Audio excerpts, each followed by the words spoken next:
शक्तिपीठ महामार्ग हा अत्यावश्यक आहे. केवळ ज्यांच्या जमिनी जाणार आहेत त्यांच्यावर अन्याय होतो असे नाही, तर महाराष्ट्राला कर्जाच्या खाईत लोटणारा हा महामार्ग आहे. केवळ शक्तिपीठ महामार्गासाठी राज्य सरकार 20,000 कोटी रुपये कर्ज, तेही आजवरच्या सर्वाधिक व्याजदराने घेणार आहे. याचा बोजा राज्यावरच पडणार आहे. याविरोधात न्यायालयात जाण्याचा इशारा माजी खासदार राजू शेट्टी यांनी दिला आहे.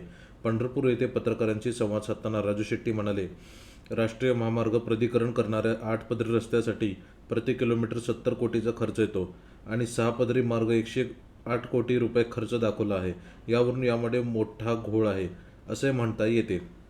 त्यामुळे आज 12 जिल्ह्यातील शेतकऱ्यांना एकत्रित करून समन्वय समिती स्थापन केलेली आहे.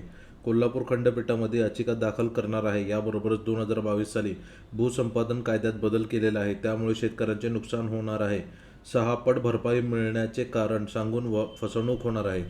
संविधानाने आमच्या जमिनीत कोणी येऊ नये, आमच्या मालमत्तेचे रक्षण करण्याचा आम्हाला अधिकार आहे. त्यामुळे सक्तीने जमीन मोजता येणार नाही. त्यामुळे गुन्हा दाखल करण्याचा प्रश्नच येत नाही. आमची जमीन मोजायची नाही, यावर शेतकऱ्यांनी ठाम राहावे. जमावबंदी आदेश मोडून शेतकऱ्यांनी ठाम राहावे, असेही आवाहन खासदार राजू शेट्टी यांनी केले.